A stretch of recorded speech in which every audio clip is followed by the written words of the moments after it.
Randonneuse, randonneur, bienvenue sur ma chaîne.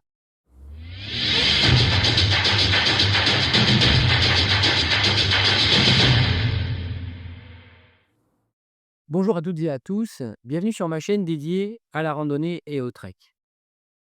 Cette vidéo s'adresse principalement aux personnes qui se sont lancées dans l'aventure, mais qui n'ont pas vécu ça de manière tout à fait sereine, ou pire peut-être, qui ont dû arrêter à cause de blessures. C'est quelque chose qui m'est arrivé, c'est quelque chose que je voulais partager pour éviter aux peut-être futurs randonneurs la même mauvaise expérience. Après un échec, il faut toujours se remettre en cause, réfléchir, se poser et comprendre pourquoi c'est un échec. Après le mien, j'ai décidé de me renseigner un peu plus, car évidemment, j'ai fait comme beaucoup de gens, j'ai acheté un sac assez grand pour que toutes mes affaires rentrent dedans. C'était une grosse erreur, mais je le sais maintenant, j'ai appris depuis, on apprend toujours de ses échecs. Donc j'ai voulu me renseigner, j'ai regardé quelques chaînes YouTube, que je salue au passage comme, Grandeur Nature, Trek Attitude, La Boutique du Randonneur, les trekkers compulsifs, que vous pouvez retrouver très facilement sur YouTube. C'est pour moi une mine d'informations, une mine de tests produits, de retours d'expérience. C'était très intéressant. J'ai commencé par le début, c'est-à-dire le sac à dos. Pourquoi était-il si gros? Pourquoi était-il si lourd? Alors que je voyais des randonneurs avec des sacs beaucoup plus petits et beaucoup plus légers et finalement prendre énormément de plaisir là où moi j'étais en pure galère. Donc je vous présente le premier sac que j'ai acheté,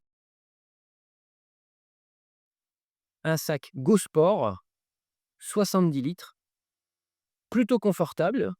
Son système de portage est vraiment pas mal. Le problème, c'est qu'il était plein à craquer, 17 kilos environ, et finalement c'était la source de beaucoup de mes problèmes. Donc, après cet échec, je suis allé dans un vrai magasin de randonnée, j'ai testé d'autres sacs à dos et mon choix s'est porté sur un Osprey de 50 litres. Alors déjà, ça fait 20 litres de moins et je me suis dit tout ce qui ne rentrait pas dans un 50 litres, je ne le prenais pas. Donc ce qui a guidé mon choix, au-delà du litrage, au-delà de la légèreté du sac, parce qu'il n'est pas beaucoup plus léger que l'autre à vide, c'est la qualité du portage. C'est quelque chose que j'avais beaucoup entendu parler. Et vraiment, mon choix s'est porté sur cette marque-là. Alors, il y en a d'autres, il y a Millet, Deuter, enfin, il y en a plein. Vous pouvez faire votre choix, il y a pas de souci. Je vous conseille vraiment de les essayer. Moi, j'ai adoré le Dauphiné avec beaucoup d'air derrière et surtout, le système de portage est absolument géant. Il est d'un confort absolu. Voilà, c'est d'abord ce qui a guidé mon choix. Je ne le regrette pas, vraiment, je le sens, à peine pendant mes treks. Alors évidemment, il y a quand même du poids, on marche chargé.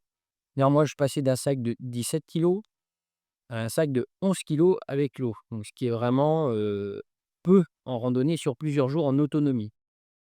C'est un sac donc de 50 litres, je vous l'ai dit, très bien compartimenté, avec vraiment une qualité de finition hors norme, rien à voir avec mon sac Go Sport qui s'est déchiré d'ailleurs, dès le deuxième trek. Celui-ci est vraiment beaucoup plus robuste, il y a tous les accessoires, il est très accessoirisé, vraiment là en randonnée, on apprécie beaucoup les poches, le chapeau, bref, tout ce qu'il y a autour du sac, en plus de la qualité de portage, c'est toujours appréciable. Là, le dos filé, je peux vous le montrer, il descend jusqu'en bas. Alors ça, c'est assez rare, mais c'est vraiment, vraiment très appréciable en randonnée. Ce sac-là a conditionné tout le reste, c'est-à-dire que tout ce qui est rentré dedans, ensuite, a été réfléchi, mesuré, pesé. Alors, je vous ferai d'autres vidéos sur ce que j'ai mis dedans, mais vraiment, j'insiste lourdement à tous les nouveaux randonneurs ou les randonneurs qui ont vécu, vraiment une expérience pas très heureuse, réfléchissez à votre sac.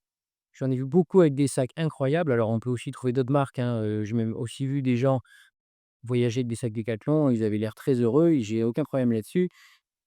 Je ne demande pas à tout le monde d'acheter des sacs, Osprey, je n'ai pas d'action, ni chez l'un ni chez l'autre d'ailleurs. C'est un sac que je garde car, quand je pars en vacances, il peut aussi me servir, mais plus en randonnée, ça c'est pas possible. Voilà, donc bah, écoutez, j'espère que cette première vidéo vous aura donné une première idée et peut-être l'envie de repartir en randonnée. Voilà, ne restez pas sur un échec. Vraiment, on peut prendre énormément de plaisir à faire de la randonnée.